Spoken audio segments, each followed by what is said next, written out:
on the 8th floor. I hope you're not working late. Anyway. Thanks for the intro, Evan. This is what we're here to talk about, a modern web designer's workflow. Yeah, gosh, what was I gonna say? It was so good of an intro. I feel like I don't need to give myself one, but I might a minute. You can ask me about this photo later. My name is Chris Coyer, right there, right?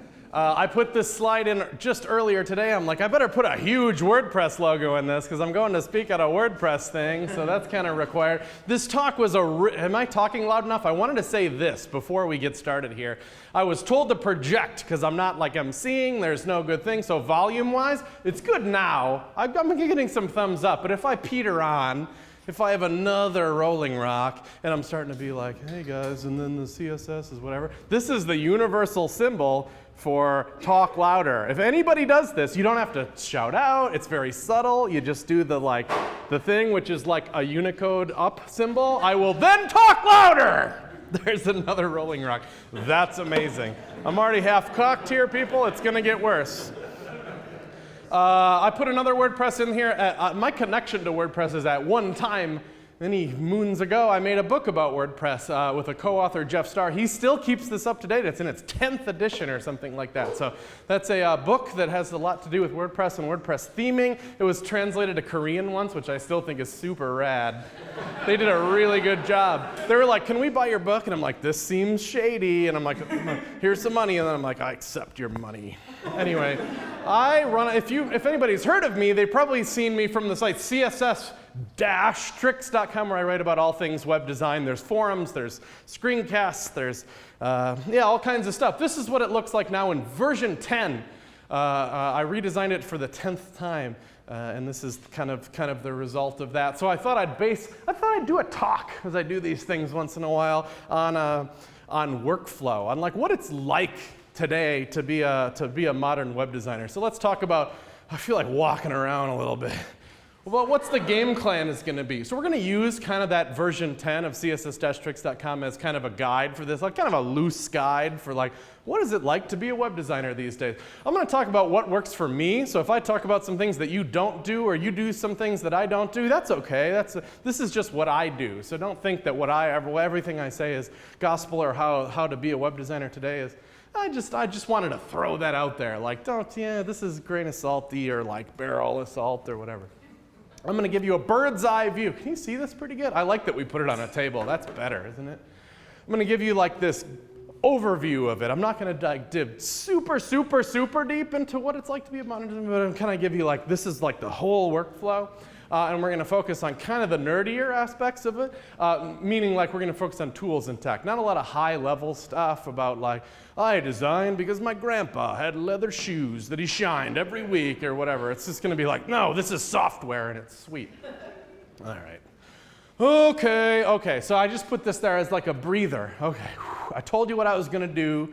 I'm going to tell you, and then I'm going to tell you what I told you. That's like the old axiom. That's what I'm going to do. Okay, nobody's done this yet, so the volume's okay. So you're going to start a new website. This is what I do.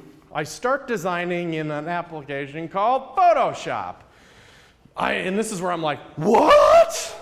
Because some people are like, you use $1,000 design software to design things? That's crazy. Haven't you read internet blogs? You're not supposed to do that anymore. You're supposed to design in code and blah, blah, blah. Yeah, I've read the internet blogs. I still design in $1,000 software that designs things. Anyway, I wanted to bring you then to this metaphor. It's a little bit outdated scientifically. They say anymore that that's not true, but I think it makes a really nice metaphor. Left brain and right brain. Left brain is mathematical and stuff. It like solves Sudoku puzzles and stuff. Right? And your right brain like listens to blades of grass and the wind and violins and stuff. It's a nice metaphor. It's nice, isn't it? So sometimes I'm in this mode. So left to you is the blue one. Left is Sudoku puzzles. right as violins, right? I am sometimes in these other modes. When I write code, I feel pretty left-brainy. I feel like, how am I going to do this? And I get kind of analytical and stuff. And when I'm in Photoshop, this design software that's meant to make me feel creative, I feel creative. And I'm moving stuff around, and I'm trying different textures and colors and all kinds of stuff. I feel pretty right-brainy in that, so that's why I kind of start there. A lot of people are like, design in the browser. It's the new way. And I'm kind of like, I like that way, but I like to experiment in Photoshop first. So I thought I'd bring that up. So when you start designing a website, this might be what you look at, right? You just kind of pick some size in Photoshop, because we all kind of know the web is flexible. So we just kind of choose, and we're just some canvas to start designing in or whatever. And we're faced with that, and we're like, oh, crap. Oh, man, I forgot I had to, like, do stuff and stuff. That sucks. The dreaded blank canvas, right? They're like, oh, my God, I'm faced with white. A sea of white. What am I going to do? Writers have this problem, too, right? They're like, I'm a writer. I'm going to write the great American novel. And they take their typewriter out, and they put a piece of paper in it, and they're like, oh, crap. You have to press keys to make a novel, right? But they have tricks. Writers have tricks. They have, like, just type out your grocery list, or write 2 sentences that have to do with broccoli or something. They have like little exercises they do, and it's just to do this. It's just to trick your brain as a writer into getting your warmed up. It's like doing stretches as a swimmer. What do they do? Like stuff like this? I don't even know. But they do stuff to like get their muscles used to pressing keys. And they're a writer, so that you're used to it, and then the words start to flow. As a designer, we can do stuff to trick our brain a little bit too. Just get used to moving stuff around. Get used to trying stuff out, so you're not afraid to move stuff around. So trick your brain. One of those things might be to like just take that white canvas and just put a texture on it. Maybe. That's just one thing you could do, just as an exercise. There's a really great site called subtlepatterns.com, and it has all this stuff, like, you know, I don't know how many of you are like hardcore designers, but it used to be like super rad to put noise, put like white noise, like really subtle on stuff. That was cool for a hot minute there. It's still pretty cool, but now what's cool is to pick things that are like really tiny grids at an angle, or like there's all kinds of these things like little polygons that are like 0.5 degree black, different than the other polygon.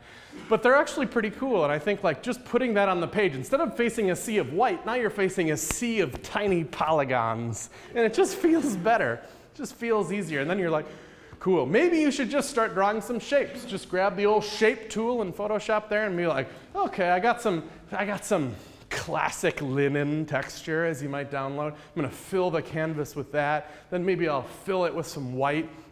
Maybe I'll put a big orange block over here. This is literally what happened on the CSS Tricks version 10 redesign, and I was like, that's cool, I'll run with that.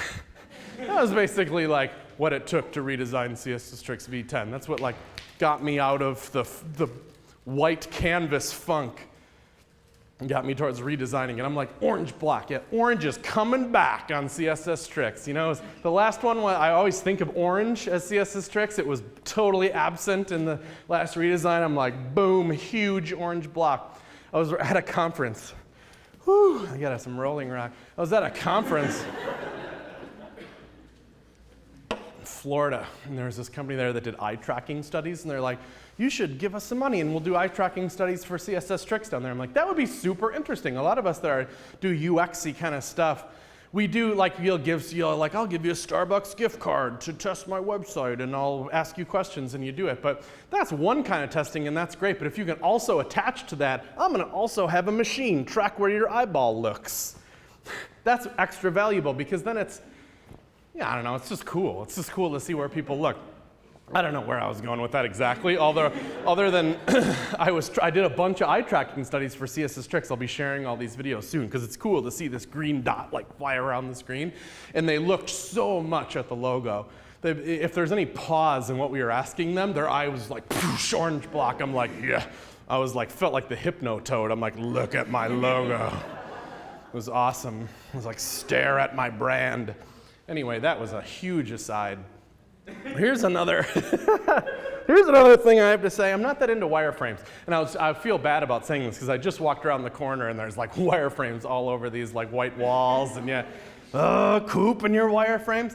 I don't mean to like crap on wireframes. I just put this in there to say that I work in Photoshop a lot, and the type of work that I do, the like visual exploration that I do in Photoshop, and the type of work that I do, that type of work usually is essentially wireframes. And wireframes to me is like exploring things on the page that you're not sure if they should be there or not, or trying to figure out what is all the crap I need to jam on this page. I'm going to do that in a wireframe quick so that when I get to Photoshop, I know what's going on, right? So here's I actually hired a guy to wireframe some stuff for the forums for CSS Tricks during the redesign. And he needed to work in wireframes because he's like, all right, I just need to get a handle on what is all the stuff on the page that I need to deal with so that at least I have that to work from when I move into visual design.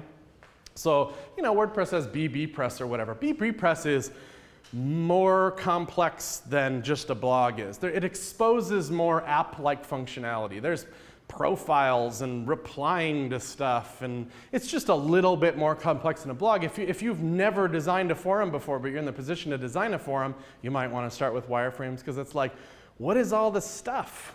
I need to figure out where all the stuff goes. So you might start with that. I don't. I've been a web designer for a whole bunch of years. I've never made a wireframe in my life. I just put that in there to be like, I don't know, if you allowed you to do wireframes, awesome. If you haven't, boom, I5. You don't need to do them. It's cool. I just wanted to make one person in the room's never done one, me and you. All right. So this is what's not controversial. Get out of that Photoshop land pretty quickly. I do visual exploration. I'm like, the login form, where should that go? I can move it around. I can drag my mouse a lot quicker than I can write different bits of code to get things different places. But I like to get to the browser as quick as I can after that visual exploration in Photoshop. This is a little bit obvious, but let's cover why a little bit. You're not doing work just to do it again. So if I'm like, what's the font size like in the little login area? Maybe I'll nudge it around a little bit. Maybe I'll make a little white line beneath it to set it off a little bit. You're doing all this finicky crap in Photoshop. That's great if you're like exploring for the first time, but if you're being too finicky in Photoshop, you're going to do all that finicky crap, then you're going to go to the code, and then you're going to do all that finicky crap again. So if you're just like, I got it, I figured it out, this feels good in Photoshop, get to the code as soon as possible so you're not doing a bunch of work just to do it again, because ultimately, what you're building is a website, right? So if you can build a website while you're working, that's sweet, because then when you're done, you're done. Okay, so there's that big, when we put that white canvas on the board, we just picked some arbitrary things. We weren't picking 961, nobody does that crap anymore, right? Web is not a fixed size. It's this size.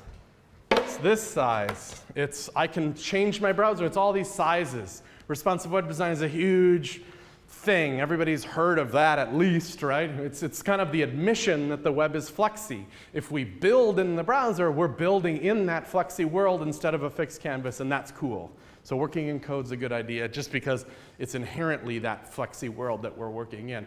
It's not any slower to work in code. A lot of times it's actually faster. Let's say you have like a blog post and a blog post and a blog post, and then you have like comments and comments, and then like, what are WordPress widgets? Like the calendar, is that still one? And there's some things. And what if they're all like little modules? And you have like drop shadow on them. That's pretty cumbersome in Photoshop because Photoshop has layer styles in it. And it's not great. You have to like right click on the layer and be like select copy layer style and like move it. It's slow to do that. But if they all have the same class, this is what I was going to say. CSS is super rad. You can just change the drop shadow on that class and it will change it on all this stuff on the page. CSS is a great design tool. It helps you design a little faster, right? Because that's just the nature of the beast. It's not maybe as right-brainy as Photoshop is, but it's left-brainy. It allows you to experience faster. It might be work. So I'm trying to explain to you guys why it's nice to get into code as quickly as possible in the workflow of being web design. Of course, there's form elements. There's the fact that your browser resizes. There's hover states. There's all that stuff. There's interactivity that doesn't exist in Photoshop, and that stuff can be very cumbersome to try to replicate. Like, just don't even bother. Just get it how you want it, and then get it in the code and deal with the interactivity stuff once you're in the code. And hey, the text looks better, right? You know that $1,000 software I use to design stuff? The text looks like crap in it. I don't know why my free browser, the text looks great, but my $1,000 software, the text looks like shit. Anyway, it's because it's raster. I know there's reasons, but when you're viewing Photoshop at 100%, the text should look, it doesn't. Anyway, I like this quote by Daniel Mall, danielmall.com. Let's change the phrase designing in the browser to deciding in the browser. I like doing a little bit of, the designing in the browser is like a hot thing if you read the internet blogs, but like maybe we could change that phrase. I like this quote, like do some visual exploration, design in whatever you want to design in, but ultimately make the important decisions once you're looking at the website that you're actually going to build. I like that quote. I think we should start saying that more. Next, forget all that stuff I said. We're moving on to something totally different now. You need to write code, right, to build a website. You need to like have a thing and write code. And I'm saying this is kind of I like this section for the WordPress meetup because I feel like it's kind of extra important. And the title, as I'm sure you have read, is you need to be developing locally. The computer that you have in front of you, that should be the thing in which you develop your websites on, and then when your website is ready, then you move it to a live site. It's kind of extra a big deal in WordPress, I think, because WordPress has all these dependencies it needs to run on, right? It uses a database, right? So MySQL and Apache to run it and PHP to do its thing. You can't go to WordPress.org, hit the download button, get the folder in WordPress, and drag that index.php file to your browser and see anything. It'll just be like, what the hell is this? I have no idea. Because it's not running a server locally. It's a little bit of a pain in the butt to run WordPress locally. Anyway, we'll get to that in a minute. It was an aside, but it's not that hard. We're going to get to it. There's so many advantages to working locally that it's worth it. Sometimes I've given this talk before to a bunch of developers that are like, I didn't even know there was any other way. So that's weird. Anyway, I saw Coop firing this up earlier. You use MAMP Pro, don't you? No, it says Pro. False. Look at your own. False. Look at your own. Anyway, maybe you're right. Alfred identified it, but I picked up the normal. Nice try. It's. You're the worst. I'm just kidding, I love you. You open this up and it just runs. So MAMP stands for Mac, Apache, MySQL, and PHP. That's all the dependencies of WordPress. So you download this one little piece of software and you have all the dependencies that WordPress can run on. So now you can download WordPress, that folder full of stuff that I'll start with WP-whatever, and you can just invent, this is my favorite part, you can just invent a domain name. I like to end them in what up, just because you can just pick whatever you want. You could be like chris.is.cool.com, and that will work locally. So that just like invents a new domain name, and then you hit disk location, and you choose that folder that you downloaded, and boom, you have a locally running WordPress install. That's pretty cool. What are the advantages to it? Well, I'll back up. Why do you develop locally? You could. Does anybody use Coda? Is there any admitted Coda users? Yeah, raise them proud. Coda's pretty sweet, right? It's pretty sweet. It's pretty cool though. Like it's a pretty nice piece of software. What the rise of Coda did for Mac users is it's an FTP thingy and a code editor combined. What a genius stroke of something to do. What great software is that? But it gave rise to this thing like, I'll just give it my FTP tails and I'll just rock in there and I'll just develop stuff locally. And I'll install WordPress on my live server, which already runs MySQL and PHP and all that crap, and do it. And anyway, let's just go through the list so we're on this. I feel like I'm getting ahead of myself. The advantages to working locally instead of just like rocking out Coda and just doing it live is that this bullet point's a little out of date, but it says developing a big redesign or a new feature is almost impossible to do live. It's not entirely true when I'm speaking to a room of WordPress people. Let's say you want to redesign your site. You just want to redesign it. It's a WordPress site. There are some cool plugins actually for WordPress that's like, if you're logged in as the admin, then view this different theme, but if you're just any old Joe, do that. It's actually not that hard really to do a redesign kind of live with WordPress. I still don't think it's a good idea, but if you're not running WordPress, you have to like write a bunch of code to do that and stuff, and you're like getting into a conundrum. Anyway, that's just one reason. as soon as you're working with, you're not a solo freelancer, you're just two people working on this theme. Imagine if you're both logged into Coda and you're like, oh, we're going to work on the homepage or whatever, and one guy's got index.php open, the other guy's got index.php open, and you both make a change at the same time and it just writes over each other. That's theoretical, but it's not theoretical because it's happened to me a number of times in the past, and they're like, oh, I just overwrote your changes, and you're like, you what? Like to arbitrarily have code loss just because you're both just rocking live on the server, ooh, that's not okay, right? So to fix that, you use something called version control. We'll get to that in a second. It's not hard, even for idiots like me. Working locally, I'm just skipping by because we're going to get to it in a minute. You can use preprocessors, which you haven't heard of those. They're super rad. We're going to get to in a minute. It doesn't mean that, so working live has this cool thing like, oh, the client wrote to me and he said, I want to change hamburgers to hot dogs and this widget over here. It's so tempting to log into Coda and just be like, oh, here's the file, hamburgers, hot dogs, done. It doesn't mean that you can't do that while working locally. If you set up some kind of deployment, you change hamburgers, tacos local, and you deploy it. It doesn't like make your workflow slower just because you're working locally. It's still cool. You can do simple stuff like just find in project. Let's save all the files locally on your machine. You can just be like, find a bit of text in my project and to find it really quick. Try to do find in project in Coda. Good luck. And the most obvious one of working locally on the computer that you're sitting in front of instead of like logging into this third-party server is that you can work without the internet. You can work offline. You can work on the plane and not pay for the $30 Wi-Fi or whatever. And it's like requesting files locally, so speedy. So a lot of this stuff is pretty obvious, right? You should work on websites on this thing, and not the thing in the sky. Good. So no more of this. Don't be Carl. Carl's gross. Don't be an FTP commando. There's so many advantages to it, and I'll show you how easy it really is.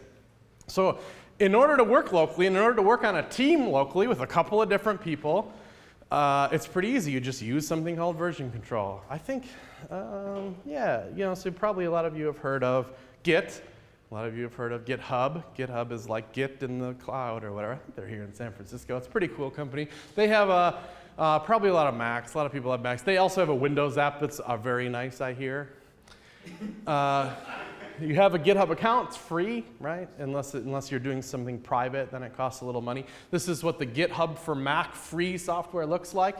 It's a local app that runs on your machine. You enter your GitHub credentials into it and you get this kind of thing. These are the organizations that I belong to on it. And you just get this. So let's watch a little screencast of Fumble Fingers Chris using Git, which I suck at stuff like this. I'm not a version control kind of guy. I'm not good at version control, period. But I'm like, oh, I can use this GitHub thing. It's supposed to be easy. So here's me, and this is the app, and here's some repositories that I belong to. I'm going to clone to my computer this grid accordion folder, and it's going to save it down to my computer as a folder full of files. I'm going to drag that, I'm going to navigate to it, and drag it onto Sublime Text 2 to open up that project full of files. Here it is. Here's me opening up the index.html file. I'm going to make some trivial little change in it. I'm going to be like, hey, this is an HTML5 document. You don't need the type attribute anymore on this stuff. A trivial little change, but I'm just contributing to this project. I'm being a good net citizen. So I've made those changes, and now I go to my repositories and look at this repo, and it's going to say, oh, look, see these red lines? Those are lines that are gone. These green lines, these are lines that I've added, and I'm going to type a little message, and I'm going to send them back up to the repo that says, oh, I'm updating the script tags for blah, blah, blah. I can't read it really well. I assume that message is incredibly intelligently written. Hit commit and sync, and it's like, zoop, and it sends those files back up to the repository that lives on github.com. Now we're going to go out to the web, we're going to navigate to that repository that it exists, and it shows me in GitHub, that's that message that I just typed. I just contributed to a repository on github.com without any command line crap, without any like learning things. I just did it. So look, I just contributed to a repo, and your website could be on GitHub too, and you could make it private so nobody can see your stuff if you're like that or whatever, but it's not hard to use GitHub with that type of thing. You just like, send files up, boo-ba-doo. It's easy. This is GitHub is all pretty much public. You can make private repositories, but there's one thing that GitHub doesn't give you. It gives you issue tracking, it gives you social stuff and like pull requests. GitHub gives you a bunch of neat stuff. But if you don't care if your thing is public, let's say it's your personal website, you don't necessarily want that on GitHub. It just doesn't matter. You're not looking to be social with your code for your website. You might just want a private repository. And the other thing that GitHub doesn't give you is deployment. How do you get those files then, that folder full of stuff from GitHub onto a real server, which is your actual website? That's deployment. That's what GitHub doesn't give you. You can bring your own deployment if you want. There's nerdy ways to do that. Plenty of different ways to do that. But Beanstalk is a Git repository just like GitHub, but it has deployment also. Doesn't give you the issue tracking, doesn't give you the social stuff, but it's GitHub in the sky, or it's, Git in the sky with deployment. So I use that for something like CSS Tricks. I don't care for it to be social. It's managed by Beanstalk, and it has deployment too. GitHub for Mac, that cool software I showed you, doesn't work with anything but GitHub. So I use different software. Git Tower, it works with Git anything, any Git repository, including GitHub. And it manages the stuff. It's not quite as super awesome as GitHub for Mac, but it's pretty close. It's pretty good software, is what I'm trying to say. So my workflow for CSS Tricks is I work locally. I use MAMP. I run CSS Tricks. I have the database local. I have the theme local. I have a beautiful little local copy of CSS Tricks. I manage it through Git, through an app called Tower on my computer. I push it up when I make changes. I push it up with Tower to my Git repository in the sky, and Tower pushes it to my server when I push to it. So I work locally. I get all the advantages to working locally. It's super fast. It's that huge list of reasons why it's nice to work locally. And then when I make a change, I can just zoop it up to Beanstalk, which pushes it to my server. It's a nice little workflow that works for me. Cool. Done. Next. I'm going to slug some Rolling Rock. You got a good? Anything? Things? Loudness is fine? Good. I'm about to crack this. Hold on. Oh, buckets. Get to know your code editor. You and the thing that you type code in should be BFFs. You should feel like it's you'd be like, every time you open your code editor, be like, hi, buddy. How you doing? Anyway, that's what I feel like. I don't really care what you use. I know a really good guy, he's a university professor at Portland, Oregon, writes books on Dreamweaver. He's a Dreamweaver champ, dude. He's got full of snippets in Dreamweaver. He kicks ass at Dreamweaver. Probably writes better code than I do. I don't care if you use Dreamweaver. If you use Dreamweaver in here, boom, use Dreamweaver. What I want you to be, though, is efficient in the one that you pick. So if you've already picked one and you feel comfortable in it, nice. Be good at it. I chose Sublime Text 2. I switched to it after TextMate started sucking or whatever, and 2 sucks or whatever. Sublime Text 2 is sweet, and it's super cross-browser, so whatever kind of computer you use. It looks nice. Actually, I've updated it to have some super cool themes and stuff. I should show you my new Sublime Text. But I feel like total BFFs with Sublime Text 2. Here's some little things that I do. And I don't, like I said, if you use something else, if you're like, I use Eclipse and it's the best, I'm like, fine, dude, awesome. But this is what I like. It has super fast find and project, right? This seems trivial, right? But it's not. So the old school TextMate used to suck balls at, it was just really slow to find and project. Let's say you're working on a WordPress site and you're like, I want to find all the instances of WP list pages on my WordPress theme because I just want to know because I have some change I want to make to it or something. You just go find and project WP list pages and it will find all this stuff in your project. So TextMate would take 4 minutes to do that. And Sublime Text 2 will be like, boom, there you go. Who's working on the 8th floor? Command T is nice in TextMate. If you're working in WordPress, you're so used to all those different files that make up a WordPress theme. You're used to single.php. You're used to archive.php, files that you probably open all the time. If you have that theme open, your mind can find that file faster than your mouse can find that file. You know what you're looking for. I need to open single.php and I need to fix the date stamp or something in it. Your mind's like, I know it's single.php. You hit Command T and it opens this little magical thing and you're like, SI, and it'll probably, after hitting SI, it will already have highlighted single.php, and you hit return, and it opens single.php for you. So it's like, if you can get in the workflow of using these things, you can be like, SI, boom, and you got it, and you're editing single.php. Command T is a very nice command in Sublime Text 2. You can have per project file settings. We're going to get to that in a minute. It has a really kind of cool ability that I'll talk to in regards to preprocessors. Let's say you're doing the really cool thing. Actually, WordPress core does this, right? For all the JavaScript files in core, there's like regular and then like the minified version of it. Isn't that right? Isn't that right? So it ships on the admin loads the minified version, but if you want to F with it, you mess with the non-minified version because you can actually read it. But why? So like when you're like looking around at code, you might tell Sublime Text 2, don't even show me the minified versions. You can't read it. You and I can't read minified code anyway. So why do I ever want to see it? Why do I ever want it to show up in search results? I don't, because I can do nothing with it.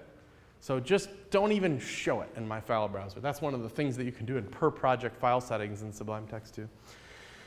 This is a really trivial one, but I mention it because I use it like 100 times a day. Let's say you have a div tag open and you're like, hi, WordPress people and stuff. Command Shift period and it'll close the div for you. It's that kind of thing that you like get used to using. All text editors have it. That's a really simple one, but I just use it all the time, so it makes the list, you know?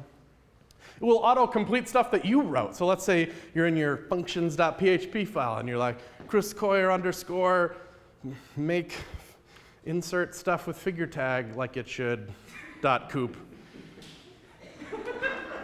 And I use that function later in my file, it will, and I type make figure under, and it'll be like, let me auto-complete that function that I wrote for it. Like, it's one thing to auto-complete things that exist in that language. It's pretty cool to auto-complete functions that I wrote. That's a cool thing that it does. It's the best software I've found that will enforce my tabs versus spaces preference, which I won't even tell you what it is. Spaces are better.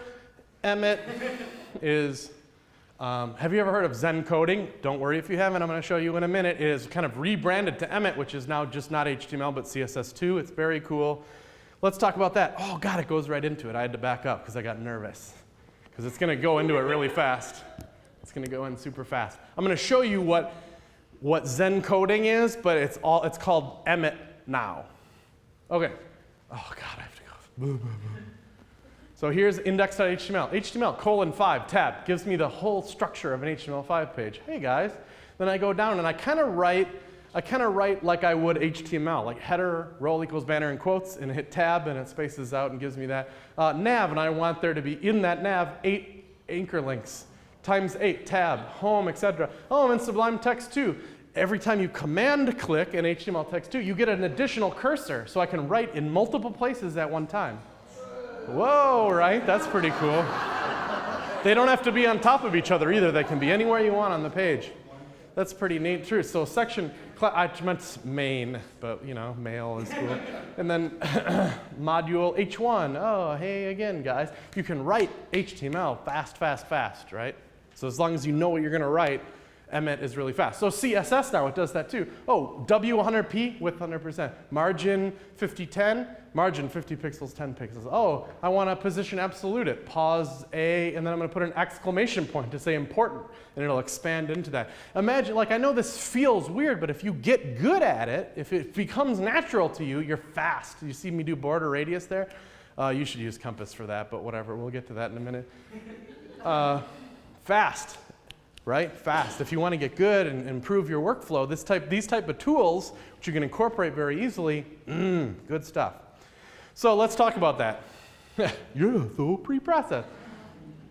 This is a thing. A lot of you have heard of these things. I'm not going to tell you about these things in the same way that you've ever heard before, I hope. Maybe this is old news, but I want to appeal to you on some kind of deep emotional level about why you should use preprocessors. Because it's a big jump, and it's a big jump for you WordPress people too, because so many are FTP commandos. I don't even want to know. I'd ask you to raise your hand, but I don't even want to know. If you work locally, you can use preprocessors very easily, because it's like a little software program on your computer that will take like you're trying to write CSS, but you write it in this super cool language, and then when you save the file, that like boosh, it makes the CSS file immediately and puts it on the page. We'll get to that in a minute. What do these things do for you? You've heard of them, right? Well, everybody's heard of a CSS. Maybe, I hate making people raise their hands. Let's not even do it. But there's less, Sass, Stylus. There are these things that are languages that compile into CSS, which is the design language of the web, that give it additional superpowers. So I'm going to explain it a little bit, but I'm going to breeze through that and tell you why you should use it emotionally rather than regularly. So here's what a variable can do. CSS doesn't have variables. Sass does have variables, and it's like PHP, so you all nerds should be comfortable with that. $ spacing, and it uses a more CSS syntax, but it says :1m, so I'm setting that variable to 1m. Sorry if it's a little small. I wish I could carry it to you, but it's. And then anything that has access to this, I'm setting that the space below a paragraph element should be 1m. I'm using the variable name instead of it. You get it, right? That's what a variable is. It's a friggin' variable. You guys get variables. Why do I have to explain to you what a variable is? You don't. I could explain to you that variables keep your code dry, which means don't repeat yourself, right? Everybody knows what that is, programming, blah, blah, blah. I get it, Chris. I know what a friggin' variable is. I could tell you that you change it once and it changes everywhere. I know what a variable is. But here's the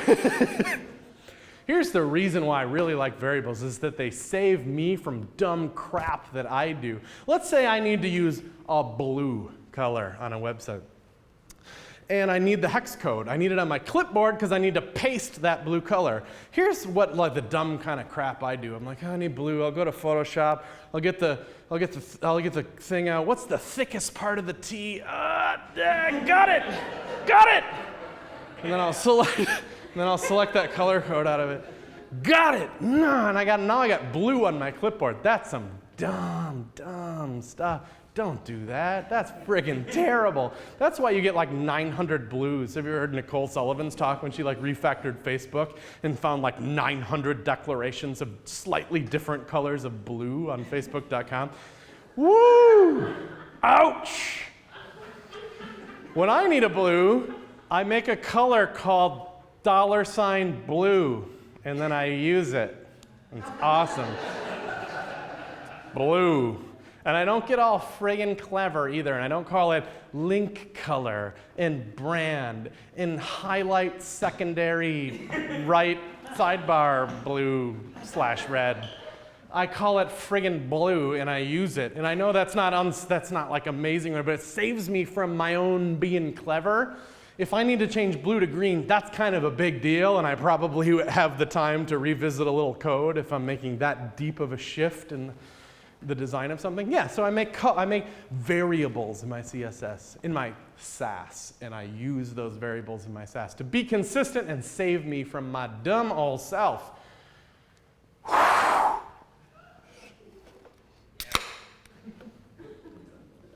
got plenty of ammo.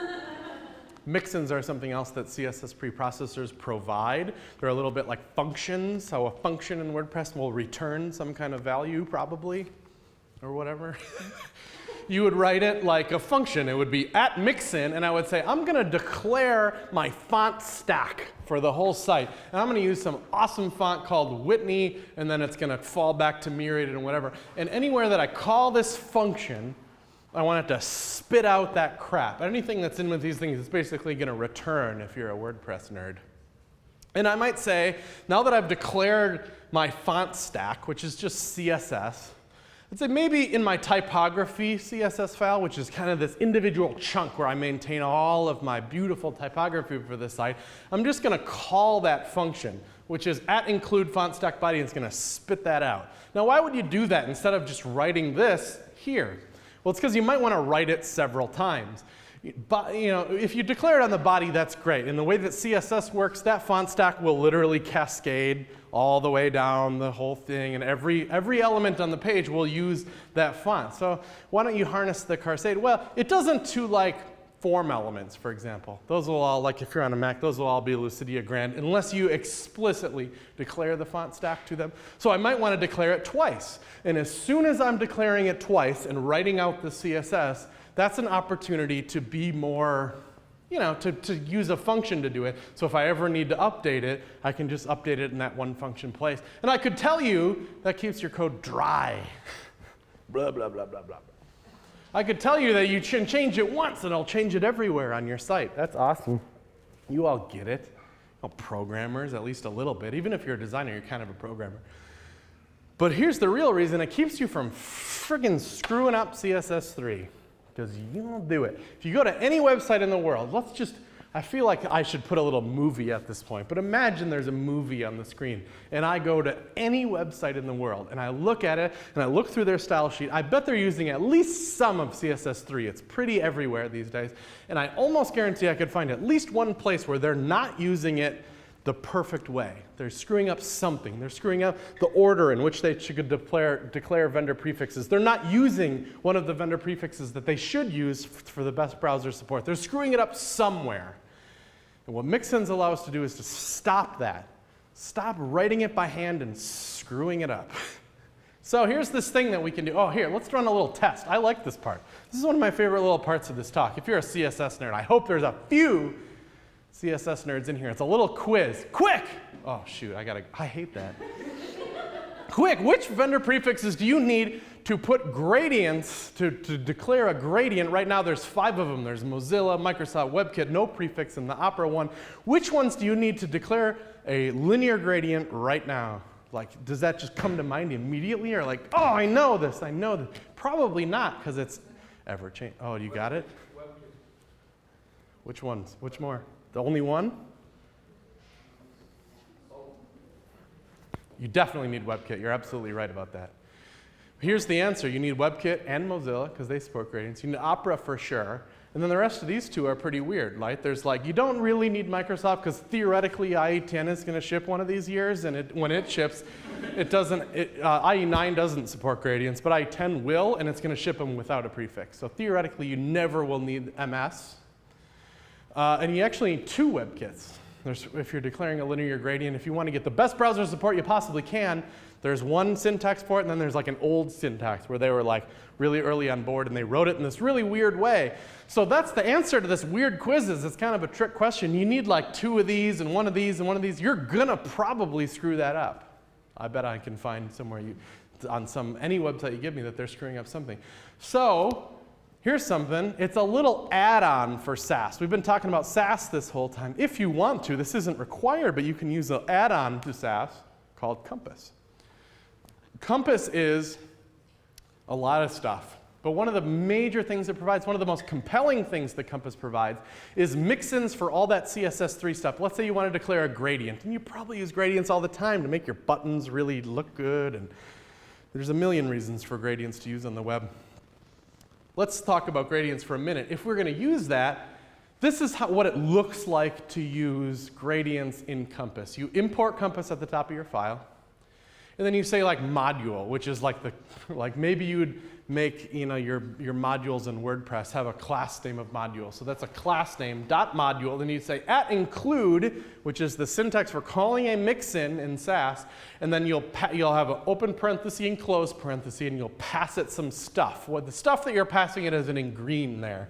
And a lot of people are like, oh, the thing with Sass is you gotta learn this whole new syntax. It's really weird. I'm not cool on learning new syntax. What you pass a mixin in Compass is what you would have to write anyway to use a CSS gradient. You'd have to write this by hand if you're not, only you would prefix it with -webkit -moz -ms and then you would write it in some really weird, funky way for the alternative WebKit syntax, and you would all put it with that. So you're going to need to learn this anyway to use it in CSS, but all you do in Sass is say @include background and pass it the simplified way without any vendor prefixes, and it will deal with but. So what it does is that.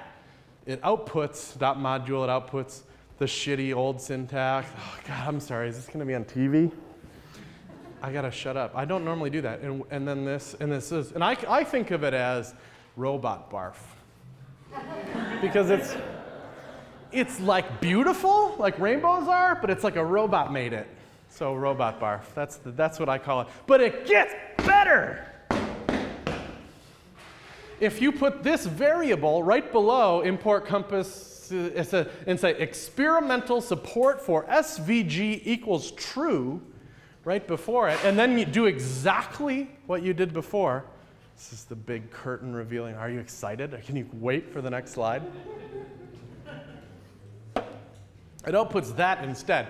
And that's a background in what's called a data URI, which is like, it's like, you know how a JPEG, you look at a JPEG on your computer and it's like a picture of a horse or something, but it's represented as a string of like just garbage stuff if you open up in a text editor. This is just garbage stuff, but it's an SVG image format of a gradient. Why is that cool? Well, you get IE9 support for free with your gradients. You know, IE9 doesn't support gradients.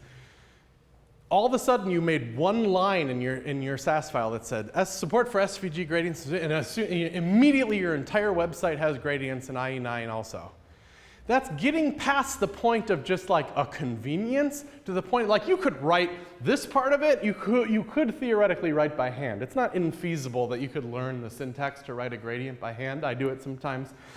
It's possible, but you cannot write that by hand. That's not writable by hand. And you just get that for free with Compass. It's getting to the point where this is so compelling to use this stuff that you can't be ignored anymore, I feel like. It's not just this little convenience of writing stuff. You're getting deeper browser support for doing no work at all. That's pretty cool. And this is where you're like, oh, hey, boss, listen, I know IE9 support is important. I'm going to take the week off. I'm going to get IE9 in shape. I'll be back on Monday. Anyway, there's this ability in SAS to do nesting, right? Where this is perfectly legit CSS. You'd be like, oh, my dot module and and the H4s in my dot module look like this. My links in my dot module look like this. I hate writing that. It feels like, have you ever seen Wet Hot American Summer? Oh God, I love that movie so much. But it's like, there's Paul Rudd in it and like Janine Garofalo, just like, clean up that plate, because he like dropped a plate of food on the floor and he's like,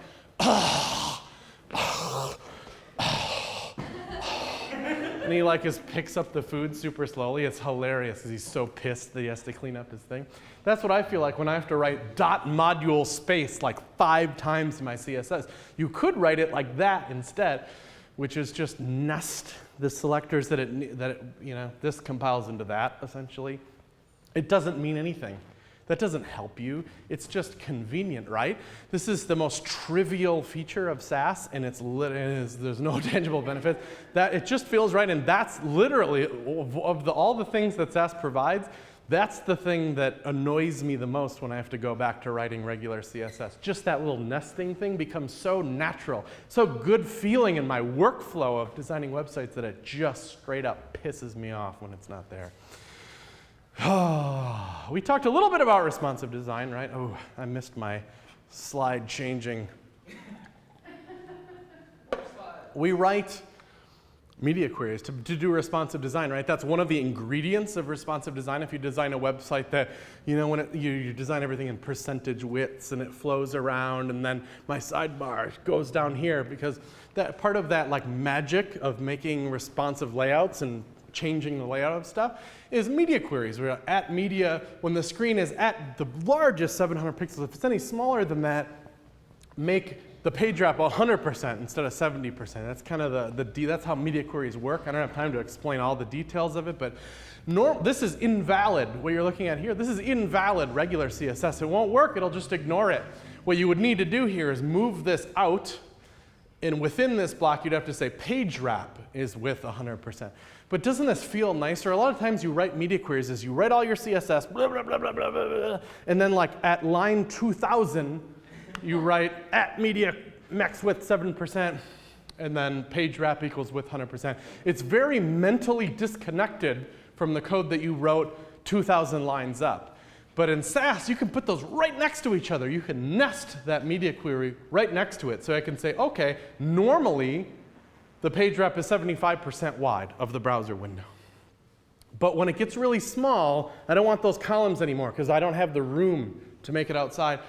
On smaller screens, I want the width of that area to be 100%. And they're right next to each other in the code. Those lines of code are right next to each other. It feels smart. It feels like a nice workflow to see those things right next to each other. And you might use that a lot of times. Because it's right here and not on line 2000, you might later on use that same breakpoint. And you might use it 10 times in your code, that same breakpoint. Well, then you're repeating yourself a lot, right? Which don't repeat yourself is kind of the goal, even though I made fun of it earlier. What you might want to do in Sass, and here's an article on how to do it, I'm not going to go into it super deeply, is you might name it. And people, like if you think of your media queries, if you wanted to name the media queries on your website, if any of you do responsive design, you might be tempted to name it like iPhone and iPad or Kindle Fire or whatever. That's kind of a sucky thing to name it because that's going to be out of date super soon. We're going to be like, iPhone, what's that? And it doesn't matter. So the general theory of responsive design, if you're not on board with this yet, is kind of like get your page looking how you look. If you're doing desktop first, which I know we could talk about that later, but assuming you're going desktop first, which is pretty common these days, squish it till it looks like crap, then put a media query there. Just measure the screen and be like, oh, it's 1,132 pixels. That's fine. You can put your media query at 1,132 pixels, nobody cares. That's great. Then switch some stuff around and make it look, and then squish it again till it looks like crap, and then make another media query. How would you name those media queries? You wouldn't call it iPad, you wouldn't call it iPhone. They're arbitrary, they're random. I just call them after Goldilocks. Baby bear, mama bear, papa bear. Whatever, they gotta have a name, just give them a name. Doesn't matter. Alpha, beta, gamma, call it whatever you want, but just don't call it iPad because you're gonna regret it. It's gonna be like calling your color blue. You're gonna be like, what asshole?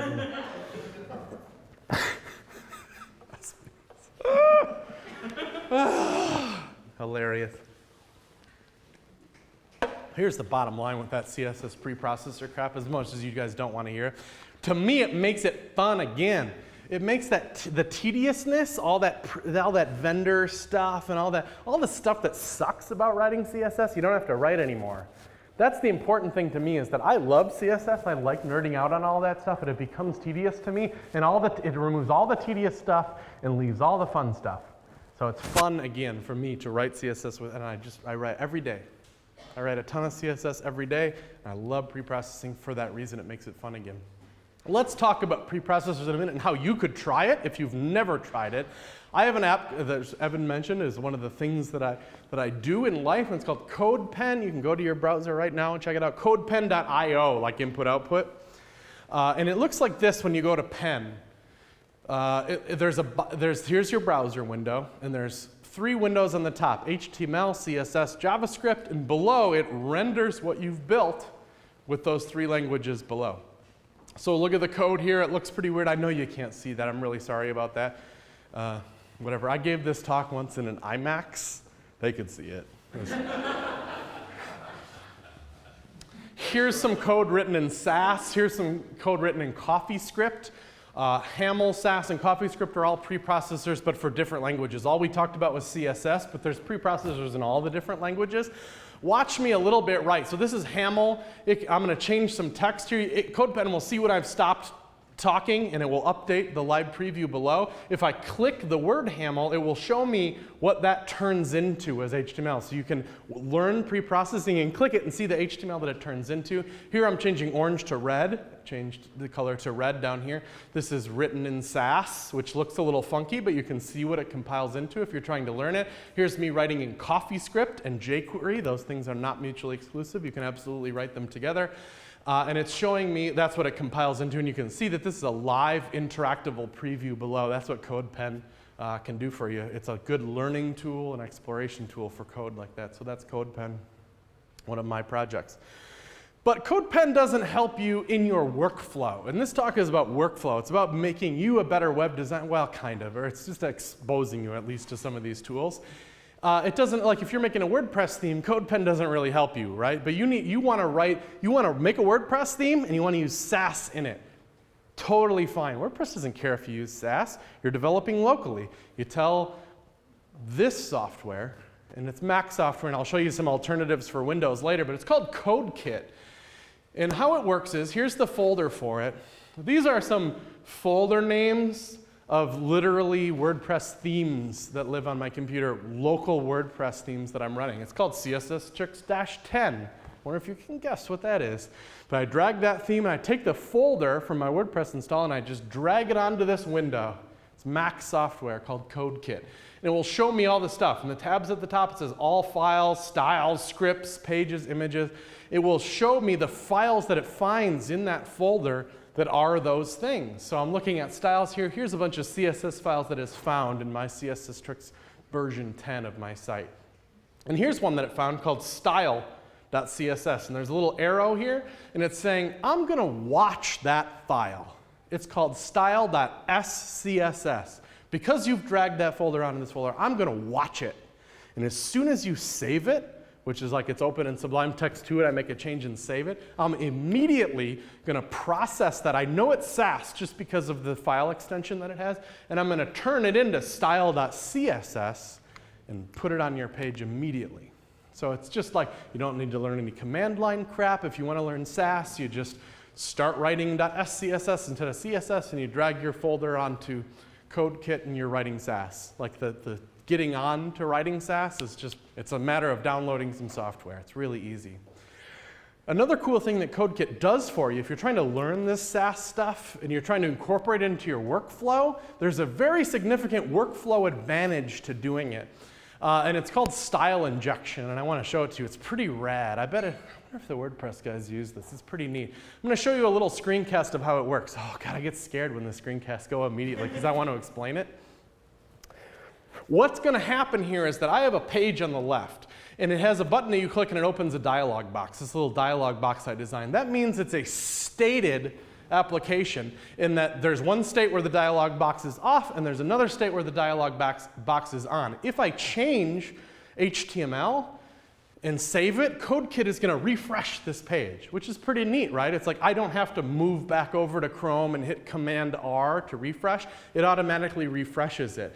Now that's nice for HTML, but what about when I'm changing CSS? And what if I want to change CSS that's in this open dialog box? Every time I hit save on the CSS, it's going to refresh and close this dialog box because that's the natural state of this page. What a bummer, right? But here I'm changing CSS with CodeKit. I changed the color to blue, changing the border radius to slightly less border radius. Watch it change. The dialog box stays open. Imagine if you're styling a web app and you have a state of your application that takes 3 or 4 clicks to get into. I bet the media uploader has some states to it, right? You have to click the button in the media uploader to work in WordPress, and it has to open up. And you have to style stuff in it with CSS. What if that crap just stayed open and you could write CSS live while the media uploader was still open and just change stuff live? It's pretty cool. It's pretty cool. Style injection, and CodeKit gives you that for free. And it's not some special environment. It's any code editor in the world and Chrome, any browser you want. It just injects those styles through super secret magic. I don't even know how it works. Doesn't matter. It's awesome. Next. There's a few more. Hopefully this is engaging enough. I've gotten exactly 0 arrows, so I'm glad that I've been loud enough the whole time. Yeah. Is that a question? I'd love a question. Yeah. I'm not familiar with Sass, and maybe for the benefit of any other people that aren't, just tell us where to learn more about it. Sure, it's sass-lang.org, I think. So you've never heard of it ever? Can you tell me that? Is that? Okay, cool. So the idea is that in order to style a website, you have to use CSS. You're familiar with that, right? CSS tells a website how to look like. And CSS is pretty cool. Like it can do that, but it doesn't have variables in it. Let's say you wanted to declare a variable where blue is, or my favorite color right now is Fog Dog, which is F06D06, which is anyway, let's say that's my brand color is Fog Dog. I might need to use Fog Dog 10 different times in my CSS file. CSS gives me no way to declare it once and use it 10 times. So every time I want to change Fog Dog to some other awesome color, I have to literally manually go through what might be lots of CSS files, lots of stuff. That workflow kind of sucks. And what Sass allows me to do is it's just a different format. I could take that CSS file that I've already written, let's say on your website if you have some CSS, just rename that file. Let's say it's already called sass.css. Rename it style.scss and drag that folder onto CodeKit, it's going to say as soon as you change, and it's valid back and forth. So that file that you renamed is valid Sass. It's already good to go. As soon as you hit save on that file, it's going to compile into style.css, which is what your web page is used to use. But now you have all this extra cool stuff you can do. You can declare a variable called dog color equals fog dog, and you can use dog color 10 different times like you would a variable in it. That's what Sass allows you to do. When I say Sass, it's the language that you're writing in. So that's, is that good enough, or is that? Sure. So about the workflow, like you showed, you were doing editing on the editor, and you were seeing it on the browser right there. For that, like I can use the browser debugger tools or the menu, like so you don't. Sure, you would bring up Web Inspector, and you would change values, right? Sure, that's cool. There's nothing wrong with that. But how does? Well, let's say you made that change. This is this is the actual code from your actual project. There's some pretty hip tools that will migrate some of the changes that you might make from the Web Inspector back in your project, but it's too hip for me, so I imagine a lot of people aren't. But it's cool, but let's say you change the border right here. I think I'm going to change the border radius in a minute here, or I'm going to change the font size to 26. You might change that font size in the Web Inspector to 26. Oh, it's looked how you want. Now you need to go back to your code and actually change it to be 26. This kind of has the advantages of that, but you're changing your real code, not some fake representation of your code. Yeah? Yeah. So will this also work for debugging then too? So you don't have to go into, say, Firebug when you're running into a CSS problem? Yeah, and then I'm not saying. So you find where the actual CSS problem is, then how do you make the next step into the preprocessor code? Were you like expressing why that's cool, or was there a question? I just want to make sure I understand. Yeah, that's correct. Yeah. Yeah. It doesn't replace, the cool thing about the Web Inspector or Firebug is that it shows you that's what really happened on your real page. So that's always going to be like the gospel, as it were, of what's happening in the CSS on your page. So if there's a problem, it's nice to debug it there because that's what really happened in your code, but yeah, I guess I'm not sure where else to go with that, but anybody else have anything to add to that? But it's kind of how it is. Let's talk later. I feel like I sucked at answering that, but I'm not. But it's not because my mind sucks. Sure. Yeah. Yeah. How does your workflow work with clients who also want to mess with CSS? Yeah, that's tricky, isn't it? Lots of problems. Well, one thing is if you wanted, just because you wrote it in Sass doesn't mean your deliverable has to be Sass. Sass can compile into pretty decent looking regular CSS. So if they're like, screw that, I'm not interested in that, you can change it for the last time. Oh, did I go this again? You can change it for the last time in Sass and it will output that final CSS file, and that's your deliverable and that's what you give them, and they never even needed to know that you ever used it. That's a possibility. Can Sass read in the CSS? Well, if they make a change to then the CSS, you're a little bit in trouble, because those things are out of sync then. It is a weird thing. It's not for everybody on earth. Let's say I talk to people that work at like a bank or something. You really need to get your whole team on it, because one guy can't be writing Sass and the other guy changes some CSS, because the next time the guy changes the Sass file, it's going to overwrite that. So as soon as you make the switch organizationally to using Sass, or whoever's going to touch this website again, everybody has to be on board. That's a deal breaker for some people. I understand that. At the same time, what's that? Is there a time? No, I was going to add, which is for WordPress stuff, we have a couple of CSS plugins. So in Jetpack now, there's a custom CSS module. There's another CSS plugin that I maintain called just CSS repository. And if you have a multi-site environment or just a theme and you want a client to mess with it, they can write CSS that loads after your theme or anything else. So they're not messing with the actual style sheet. They're just adding to it, which allows you to kind of keep those concerns separated. So you can use Sass, compile it down, and have everything great, and then be like, your client, use the CSS, have fun, you're not going to break it. Nice. But Somebody once asked me, Coop, what's the circumstances that you wouldn't use Sass in? And I was like, I don't know, never. I love it. And then I brought up the example, I use a plugin called like Better Art Direction or something, and maybe I should use your thing or whatever. But it's kind of like, let's say you're styling a WordPress post. Like I have a WordPress post on my personal blog about post-apocalyptic movies, a whole list of them. I'm like, I want to have the world's most comprehensive list on post-apocalyptic movies. And I want a background image on just only that blog post of a big nuclear mushroom cloud. So that can't be in my global style sheet because that's CSS that has to load on every page that most pages don't need it on. So I use a plugin like what Coop's mentioning or what I mentioned that would apply this CSS just only to this page. I probably wouldn't write that in Sass. I'd probably write that in just regular old CSS that will just inject onto that page only. Ask me about that later if that's weird, but it's pretty cool.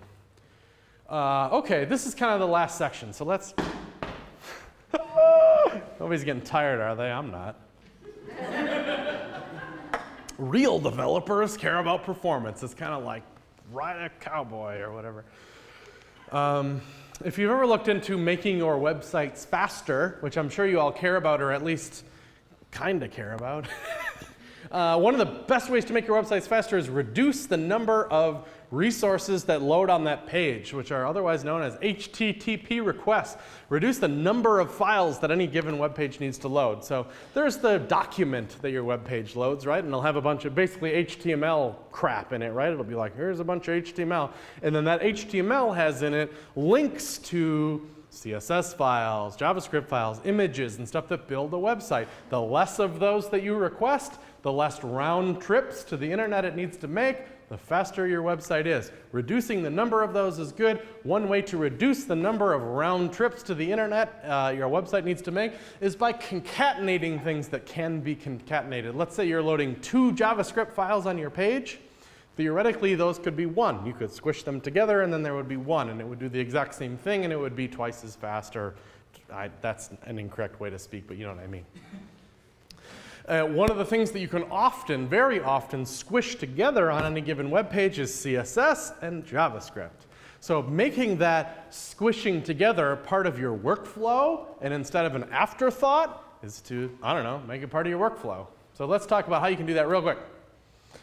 I write in Sass on my CSS Tricks redesign. I said this is what we're going to use as a thing for the thing. This is my folder called SCSS. There are 28 SCSS files that control the look of CSSTricks.com. I arbitrarily break into smaller files when I feel like it. That makes sense to me. I use the normalize reset, which is like a CSS reset. If any of you CSS nerds in there use that, I leave that all by itself. The search area on CSS Tricks, I'm like, you know what? I think of that as a human being who's crafting this website as a unique chunk unto itself. So I'm going to make that an individual file. So all the styling for that search area lives in one little chunk. But I don't need to worry about that slowing down my website. I don't need to worry about adding an extra HTTP request to my website because I'm using Sass, and Sass has the ability to squish files together before it serves them. I have what's called the 1, 2, 3 rule. If anybody are at WordCamp, I talked about this a little bit at San Francisco. I think any website in the world should have either 1, 2, or 3 CSS files and 1, 2, or 3 JavaScript files. If there's any more than that, you're doing it wrong.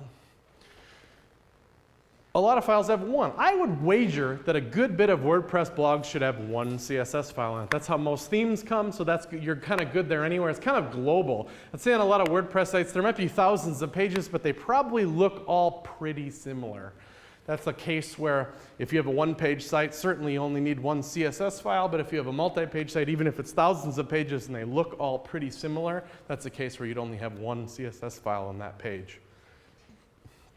If you're a site like CSSTricks.com and you have the snippets area and the lodge and the videos area, and there's some pretty distinct sections that all look pretty different from one another, you might have 2 CSS files. You might have a global and you might have a section-specific piece of CSS, so that's 2 CSS files on any given page of the entire site. At most, you'd ever have site section, global, and then something that's really specific to one individual page because it's weird. I think that's about as most CSS files as you ever want. And this is an order of, it's efficiency too. I'm not saying on a 3 CSS kind of site that really would be better if it was 1. No, it's better as 3. It's the most efficient as 3 because it's using the most cache possible. As you traverse through the site as a user, that global file will already be cached because that's how web browsers work. It grabs that global and you go into a site section. It's already got global, so it doesn't have to make a round trip to the internet. It's already got it, so it's like super fast because it's local. It only has to grab the section specific. That's the most efficient way to do it. We could talk more about that later. But so here's me in my arbitrary ways of just breaking stuff into individual chunks. I have bits at the top. Bits is where I just declare blue, orange, font stacks, all this junk in Sass that's just reusable little chunks. I call it bits. I import that. I import my reset, which I call normalize. I have a bunch of code on CSS Tricks just to deal with how I deal with icons on CSS Tricks. That's how I think about it as a designer. I think, here's my code for dealing with icons on this site. So I'm going to make it into a file that's called icons.scss, and I import that. Here's my CSS for advertising, all these different chunks. So this is what global.scss actually looks like. This is the actual code for global.scss. Just grabs these files, and as soon as I hit save on any given one of them, CodeKit sees that I changed that file, and it goes and it makes it into global.css, which is what my theme uses. And it injects that style onto the site. So if I'm working on the site and I have that split view, I can code on the left and see the changes on the right. And I just break it. It makes sense to my own brain, you know? Like, break stuff into files that make sense for your brain, not what makes sense for the computer's brain. On the lodge on CSS Tricks, it may not import a bunch of stuff. It might just be its own unique file where I just write a few lines of stuff that's unique to the lodge section on CSS and on CSS Tricks, and it just compiles into that one file. It doesn't need to be complicated. So if you're browsing css-tricks.com/lodge, you're going to get 2 CSS files, which falls nicely into that, keeping it fast, not loading too many CSS files. It loads 2. It loads my global, and it loads the lodge. And when you're browsing this section of CSS Tricks, you only ever get 2 CSS file downloads, and it keeps that strong and efficient. This is a WordPress-powered site. Very easy to do on that. It just uses some little conditionally WordPress logic, like if page template. You know how WordPress works, you guys. Some logic stuff. I can't even explain it good. But it just has that in the header.php file. If page template, you get it. So to concatenate JavaScript, it's a little different. Now, CodeKit, this is specific to CodeKit if you choose to use CodeKit app.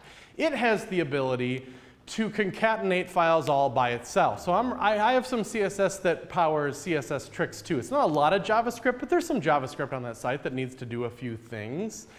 I also like to write JavaScript in arbitrarily small chunks. Here's the JavaScript that just handles how the search works on the site. Here's the JavaScript that does a few fancy things for the footer. I'll break those into individual files just because I feel like it, because I think that's the right thing to do.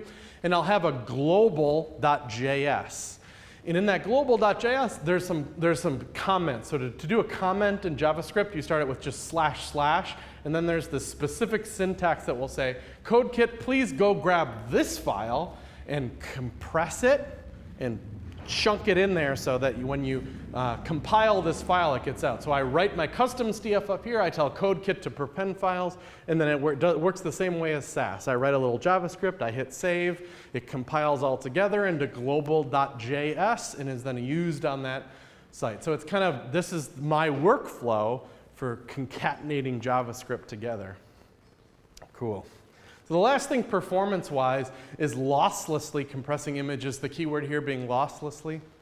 You can take a file, like if you're a big Photoshop user and you have a file like a JPEG of a tree and you save it out from Photoshop, that's not good enough. That file size for that is too big. Photoshop isn't good enough at compressing that file size. There's tools you can use to make that file of that tree JPEG smaller without affecting the quality of it in any way. CodeKit can do this too. One of the other cool things that CodeKit can do, when you tell your CodeKit to watch a folder of files for you, it will find every single image file in that folder, and it will list them under images. You can select all of them, and it will give you this over here. I did this to a site. I went to southbysouthwest.com. This is about a year ago now, I think, but it's still relevant. And I went to the browser and I went to File Save As. You know, nobody does this in browsers, but you know you can for like offline viewing of a website. And it will download all this stuff from the website so that you can view that website later. And it downloads all the images from the site. And I looked at all the images that southbysouthwest.com had in it. And it had 1.7 megabytes of images on it. That's big for a website. And I dropped it onto CodeKit, and I went under the Images tab, and I selected all of them, and I hit this button, Optimize. This is the thing that's going to run it through a lossless optimizer for images. It took 1.7 megabytes of images, and it made it into 1 megabyte of images.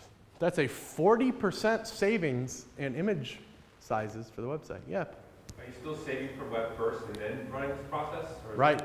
Yep. Save for web is not good enough. You still save for web first and then run through this process? Sure, yep. Okay. Or you wouldn't even have to save for web if you don't want to, just because.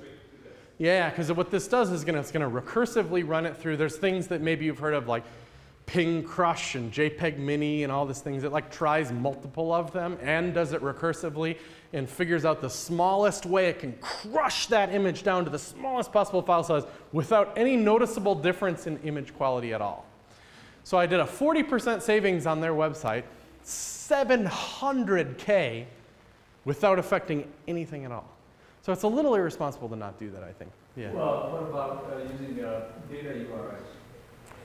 A data URI, like when we looked at SVG, which was important, that's kind of a way that you could use images through your CSS, but it's not guaranteed that a data URI is compressed. There could be a data URI that is compressed, a data URI that isn't compressed. It's kind of apples and oranges a little bit. Yeah. Could you just save it as BMP in Photoshop?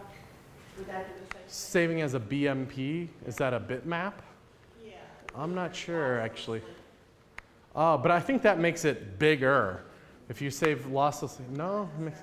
Okay, well, I'm not sure what's that? So Photoshop includes extra bloat when it saves all these files, even if it's saved for web. And Right. what CodeKit is doing is using these tools that are designed to optimize these file sizes. And so on WordPress.com, we use some of these tools to deploy that for all images. And generally, you should just do this on a server because it improves it. So it strips all of that extra data that it doesn't need and makes it optimal. So even saving as a BMP, you can get more improvements using something like this. And in general, you should probably not do that at the server level. Nothing. Unless you're really set up well for it, you're going to waste resources doing it. In general, it's better to do it in a... Tell me, WordPress gods, there's a plugin. There's something that Yahoo did. What's the Yahoo version of? Yeah, and there's a WordPress plugin that integrates with the uploady thing that will smush it as you upload it. Automatically. So smush it is like it'll crush PNGs, I think, only. And it'll like, so one, it'll strip out metadata, which is good. Two, and I am not an image guy, so I don't really know how this works. But you can like basically make a PNG smaller and not lose any quality, which is cool. There's a plugin called WP Smush It, and you can optionally have it just scan all your uploads and automatically run them through this Smush It thing, and it'll make them smaller. Which is nice because your workflow when you're a blogger doesn't involve a lot of. It sucks. It sucks to have to go to CodeKit or go to Smush It or whatever and have to do that. It's nice to automate. But if you're interested in making your websites faster tomorrow and you know that you're not doing this and you know that all your sites are in WordPress and you know that there's a lot of stuff that has been uploaded through the media, go to your web root, go to WP content, go to /uploads, right? Because if you know that you haven't been doing this for a while, and download locally your whole uploads folder, every image that you've ever uploaded to WordPress, drop it onto CodeKit, select all, hit optimize for images, and then push it back up. And it's going to have incredible savings in the speed of your website. It's going to smush all those files, you know, and then install the plugin. Can actually do that retroactively. Oh, okay, then do that. No, but only for PNGs. No, there's one in the repository. It actually might be. Oh, there might be others, but I think Smush It only handles does JPEGs too. We'll shut up now. I gotta say that sometimes it seems like there's Windows software, if anybody's a Windows user, called Ping Crush. It's like this gauntlet of power, and it says called friggin' Ping Crush, but it's not just pings, it's everything. So, whatever. Okay, Windows alternatives, I was gonna say, if you can't, CodeKit is Mac only if you're a Windows user. Live Reload has a Windows Alpha product that does a lot of the stuff that CodeKit can do, so enjoy that if you'd like to. If you like the injection thing, that state-based CSS injection stuff, this is a bookmarklet that does that, which might be of interest to you. That doesn't matter what you use. You can use it. You could use it on Linux, whatever. Sofresh.redpick.net. Ping Gauntlet is for Windows for compressing a large group of images. Okay, so. Well, quick last section here is, so part of your workflow might include testing the things that you've built as a web designer, yeah? And lots of different devices, browsers, mobile stuff, whatever. Testing's kind of a big deal. I have these in here. I have the slides. I'm going to give them to you at the end here in a slide that you can copy down. There's a bunch of URLs in here, so don't worry about grabbing them. But a lot of the major browsers, as you're aware, and I made this on purpose, the background of this site is Safari, Chrome, Opera, Firefox, and then here's my little iOS tester on Mac. You can get old versions, current versions, and future versions at all these URLs. So past Safari, current Safari, future Safari, those are all the URLs to get those if you are interested in testing in old and future versions of these browsers. Here's the Chrome, it doesn't matter, old versions, just because they, it auto updates, so, like everybody, so it's not really an option. Past Firefox, past Opera, all the stuff. So there's all the browsers if you're interested, because I put this in here because I have to Google this a lot, and it's starting to annoy me, and sometimes it's hard to find, like where you get old Opera and stuff.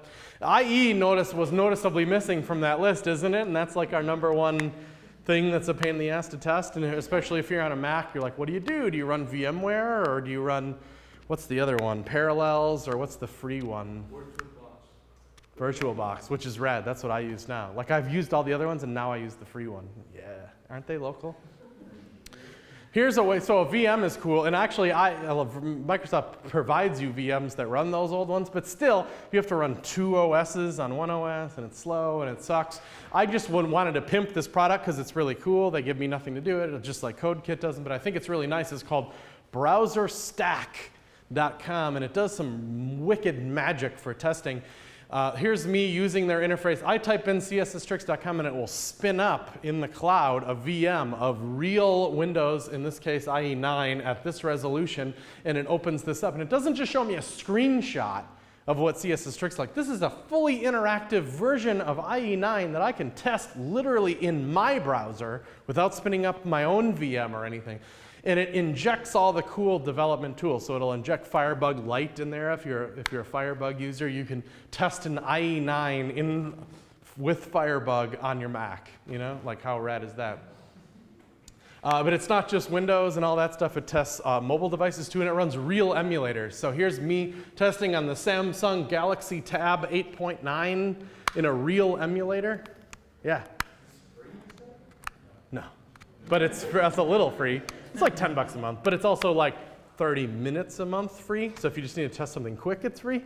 But if you want to test for, and it says all kinds of mobile stuff, all kinds of, if you're Windows and you want to test on Mac, it has all the Mac operating systems. And these are real, live, interactable, clickable, real emulators running through some kind of wicked Java voodoo.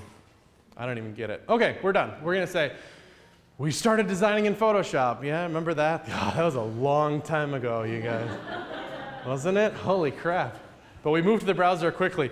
We decided that working locally is awesome.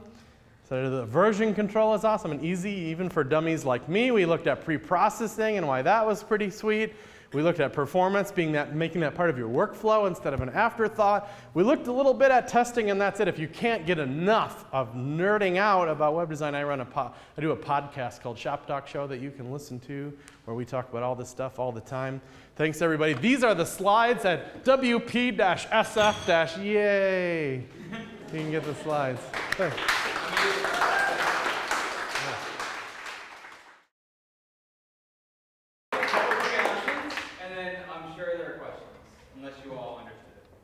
So real quickly, you may have noticed a guy named Matt over there who I'm pointing at with a video camera. That means it's being recorded.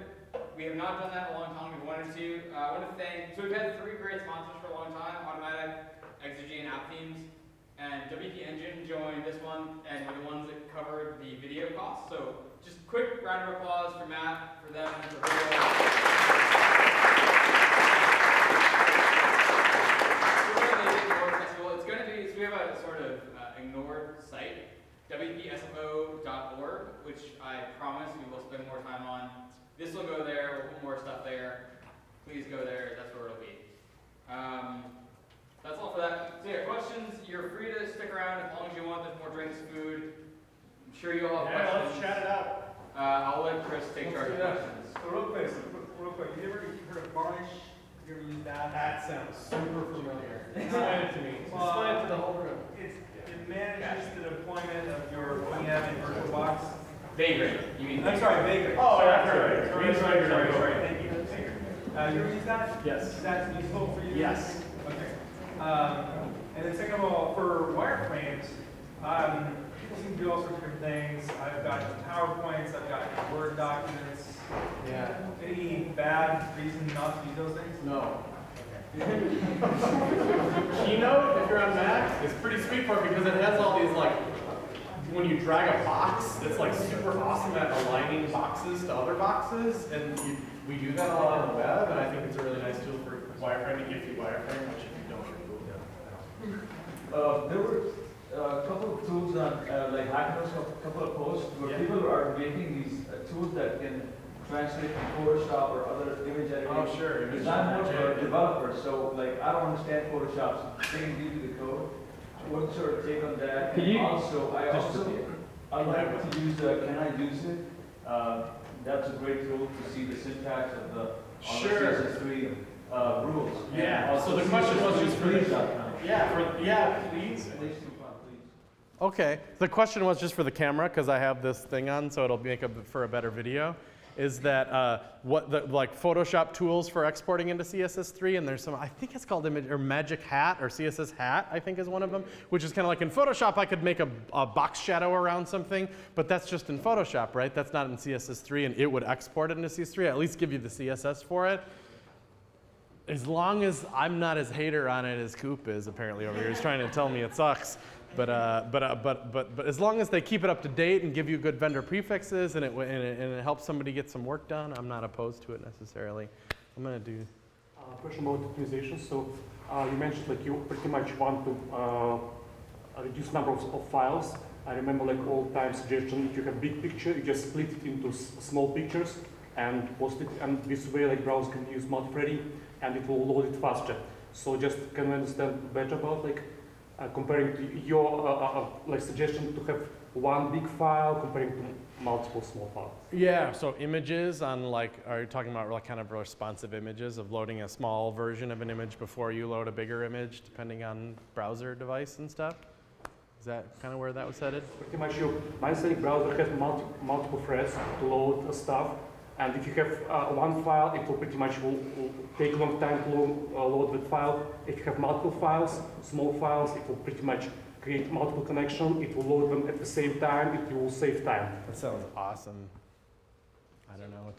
Yeah. Most browsers will make a max of 2 or 3 connections to I think a it's given 5, domain. at least 5. Depends on the browser. I think Chrome does 3. Oh, we're talking about concurrent connections? Yeah, I think so. You're talking about like one image splitting it into multiple requests, right? Yeah. I think. That's pretty cool, but I don't know, that seems a little.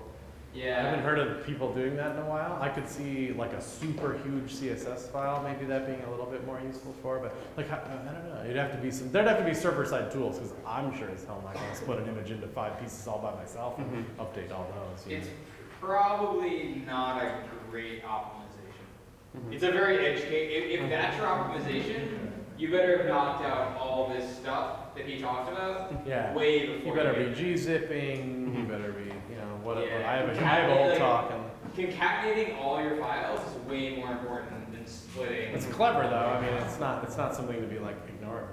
Anyway, is anybody And else? another like question having about CSS, you already mentioned like about pretty much using templates in CSS. On our sites, like we have with CSS as evolving standard, and would you recommend a CSS standard to be extended to support those templates, or Extender?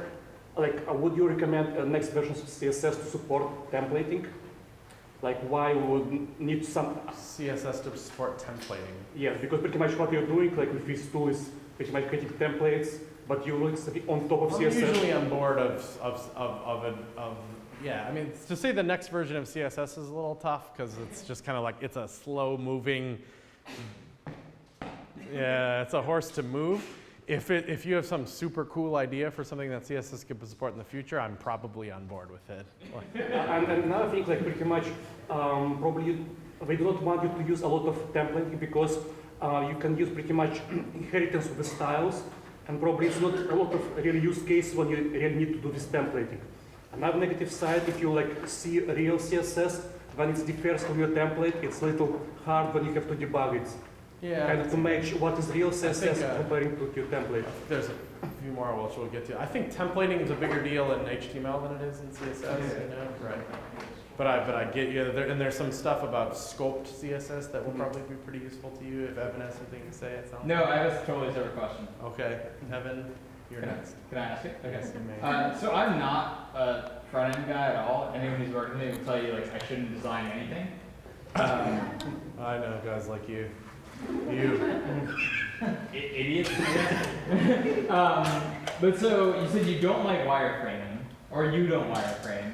I'm not going to use Photoshop for a number of reasons. Yeah. Where should I start? Wireframing. Okay.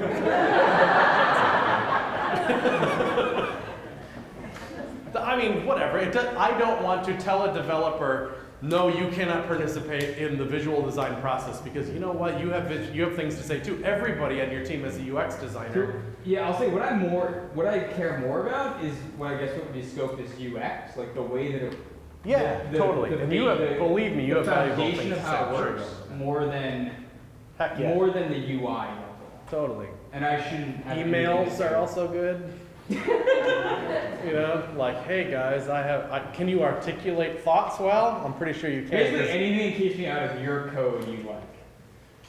Not necessarily. Well, yeah, that's probably true. But I want to hear your opinions, and if you're afraid to show them, then I've failed as a team member of But so yours. wireframes, like as a communication device. Sure. You're okay. Sure. Oh, absolutely. I'm not even anti-wireframes. I was just trying to high-five some people who, if they've never done it. I think that's a really good point that like you don't use them, but they are maybe like a stepping stool. Oh, absolutely. Especially for someone like you. I think that if I made you afraid of it, I've failed. In the back. Here? Nail it. How do you feel about frameworks like Bootstrap and Foundation? I think they're awesome, which is a controversial hashtag controversy. Just because I know, when I worked at SurveyMonkey, which is down here in Palo Alto for a long time, that was my job, was to design patternize their disparate crap, and I knew what a challenge it was to say, okay, huge web app, every time you make tabs now, which tabs might be a design pattern, right? Like there's too much stuff to fit on one page, so we're going to tab it out, and you click on the different tabs, and tabs, like without refreshing the browser, show you different content. That's a design pattern. To tell an entire app, every time that you want to use tabs, use this design pattern is a big challenge if they haven't started with that. That's what Bootstrap is. Bootstrap says, this is how you do tabs. Go forth, children. And that's an awesome change. And when people use that, they're making a good choice from the beginning. I know what kind of undertaking that can be. If you're anti-Bootstrap because of the samizing of the web, or you're like annoyed with sites that look all bootstrappy, I don't know, get over it. Think think about your users. Now, do the users care if there's a fixed top bar? No, they're probably like, hell, that's convenient. When I failed this, but repeat the question. Sorry, this is for the camera. The question was about how do you feel about things like Bootstrap, and I was like, Bootstrap is Rad City. Except for that it's in Less, and it should be in Sass, and that sucks, and then you never use it until they make it in Sass. Yeah. Are you concerned at all about Retina images at this point? Totally, deeply concerned. Oh my God, I'm terrible at this. Am I concerned about Retina images? This MacBook is Retina, so yes, I am. Kind of, you know, like wasn't it a concern? I mean, there's some WordPress people here, so they could talk about that. When this dropped, was a kind of a big deal, and it wasn't the very first Retina thing ever, right? So but because there's now laptops and because people are edging towards higher resolution displays, even things like the WordPress admin had some fuzzy looking icons up in the thing. If you have a 16 pixel by 16 pixel graphic of a little pencil that represents new post, and it looks super fuzzy on somebody's computer, that kind of sucks, you know? So it's true, and then the concern being, okay, I'm gonna solve that. I'm gonna make that 16 by 16 pixels 64 by 64 pixels, and in my CSS, I'm gonna tell it to shrink by half, or whatever. It's kind of ends up being, it's 32 by 32, but that ends up being, if you do math, you guys know math, right? It's 4 times bigger. That's a bandwidth concern, and then all of a sudden, just because some rich people have a thing with fancy websites, that you're penalizing people that aren't rich and don't have it, and that kind of sucks too. So it's a weird, wild world out there with responsive images right now, and I like it, but I do like you can write a media query. We touched on media queries very briefly. You can write a media query that says, am I on a Retina device or not? And if you write the well-crafted media query that says, yes, I am, then you can serve a higher resolution image. And if you are not, you can serve a lower resolution image. That is the appropriate way-ish to deal with it now. It gets a little more complicated than that because you can't always do that when you're doing image source in HTML. It gets a little more complicated. Yes, I am worried about it. No, I don't have a perfect solution for it yet. Nobody does. Okay, more. Sorry to keep everybody around. If you really have to go or pee or something, just do it. I'm going to do... How do you deal with code validation in your workflow? Right, like if you go to validator.w3.org and it's like, you suck at writing code, you should go to CSS Tricks and validate it. There's like 75 errors or something. I don't. That's what I do. No, what that's useful for primarily is, did you screw up? Literally today, someone sent me a thing of something that I screwed up that was literally a problem. I had an unclosed time tag somewhere on CSS Tricks. I found it through using the W3 validator because it showed me an error. It said, there's a tag that you've opened here that never closes. Please fix it. That was 76 of 75 errors. The other 75 were, you didn't encode an ampersand, or you used a meta tag that is totally valid, but I decided wasn't valid. Most of the crap it gives you is BS. It is still useful for finding things like unclosed tags. As far as workflow, I don't know, use it when you need it. I wouldn't, you know what, have you ever guys used an ampersand in your code and then went to the validator and it said, that's invalid, and you have to write ampersand AMP : and that makes an ampersand? You don't have to do that. Don't do that. Screw the validator. It doesn't matter. If you're using UTF-8, you don't have to do that. Don't listen to it. You're bloating your page for no reason. It still thinks it's invalid for some dumb reason, but I just think that stuff is antiquated. They need to update, not you. Yes. Okay, you're hard though. Yours are hard. Okay. So, I got, the book I go to, like, if I have a question to JavaScript, is the definitive guide. Sure. And I've been trying to look for like a CSS definitive guide. I saw one by the guy who wrote Reset CS, like the 960. The Eric Meyer dude? Yeah, but it's expired like 2007 something. Yeah. So what are the good CSS books? I really like Repeat the question. The question was, what are the kind of the go-to best books for CSS? There's some good, like like JavaScript has the definitive guide for JavaScript, which is very good for JavaScript, but what are those ones for CSS? A little bit harder question to answer. There's the CSS cookbook by Christopher Schmidt that's pretty good. There's Handcrafted CSS that will walk you through creating a project with CSS that's extremely good by Dan Cederholm. No, there's CSSTricks.com by Chris Coyer that's very good.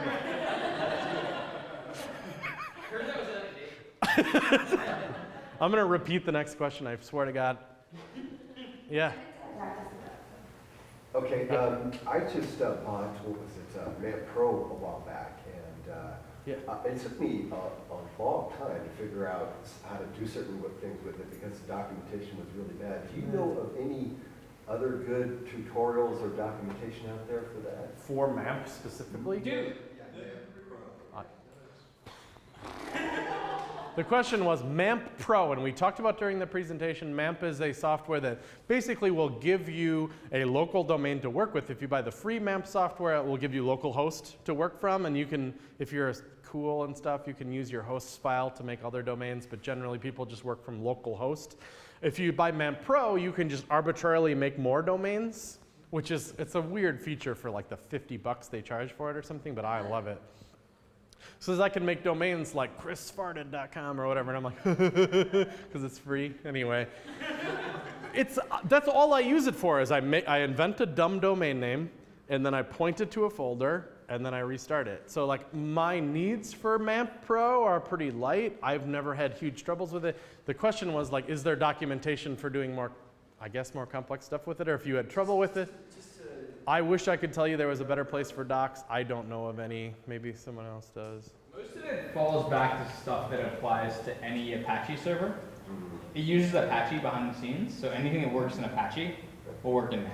It's sort of like, it's sort of like WordPress and CSS. Like there's no WordPress specific CSS thing. So, but MAMP Pro overrides quite a few things. So there are some like. It overrides your host file. It overrides other things. Like there's some files that, like using regular MAMP, you would usually like go in and edit some of your Apache files, but you can't do that in MAMP Pro because every time you restart MAMP Pro, that's it'll a fact. So like stuff like server aliases, you have to sort of do in your advanced tab. Most of the stuff that I have trouble with MAMP Pro, I just end up finding in the forums. Because yeah, the documentation is really bad. To be fair, Apache overrides stuff too. That's actually not unique to MAMP Pro. But if you're trying to learn stuff like this, search on YouTube, there's a bunch of tutorials and people have all kind of videos. Yeah, I tried that one, it really wasn't there. Yeah. So earlier on the internet today, there was something that you were the most important person alive. That's fact. Did you hear that? Most important person alive. Oh my God, I just got that award today. Oh God, you're the worst. I refuse to repeat that. It has something to do with somebody being famous on Twitter. Yeah, that was really sad. Some troll was killing me. That's all. That's a sad place to end it. Somebody asked something positive. Okay. About what? Oh, the photo? Oh, that was awesome. So, oh God, I should go back to it. Do you guys want to see my presentation in reverse? It was cool. I have a buddy who, he refuses to like just press a button on a camera. His name's Scott McCormick at McCormickPhotos.net. And he only will like do extravagant crap. So we were in Denver, Colorado, and he's like, let's like pretend like you're just like, you live at this apartment. And he didn't even have an apartment picked out. So, and then we're like, let's go to Goodwill and buy a bunch of crap and throw it off the roof and like take pictures of it as it falls on your head. So there's a whole series of these and there's different crap that's about to kill me. So this is just one of them. And yeah, it was so awesome. Well, it was like a huge like crate of books, and then but it started out chill. It was like it looked like a girl was throwing a guy out of an apartment, you know, like there's clothes flying out of it and stuff, and like alarm clocks and electronics, and this was kind of the final one. And it was kind of fun so literally we didn't have an apartment. Oh, this is so dumb. I'm telling this to an entire room of people, and I feel so weird. He drove down the street and like, that's the perfect place. And we went up and knocked on the door and we were like, can we throw stuff off your roof and take photos of it? And he's like, totally. Yeah. What did you do to the girl? With the girl? What did you do to the girl? Well, this theoretical girl. That's where I like to keep them, theoretical.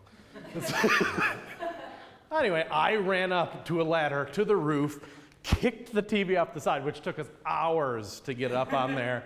And then he had to get me and then scroll down from there and sit down with my computer super quick because he had his camera duct taped to a ladder that was in the perfect position because he had to composite these together, you know. And if the sun sets a little bit during it, it'll change the light and it'll make them impossible to photograph together. So I had like 80 seconds or something to kick the photo off, have him snap like 50 pictures, run down, get my laptop, sit down, which is probably why I'm sweating a little bit, and take a picture. But I had to do that like 20 times that day, and I was like, oh. Anyway, McCormickPhotos.net. Scott McCormick. Jeff, you know that guy. He's awesome. Thank you, everybody, for coming to my presentation. Let's hang out and drink and stuff.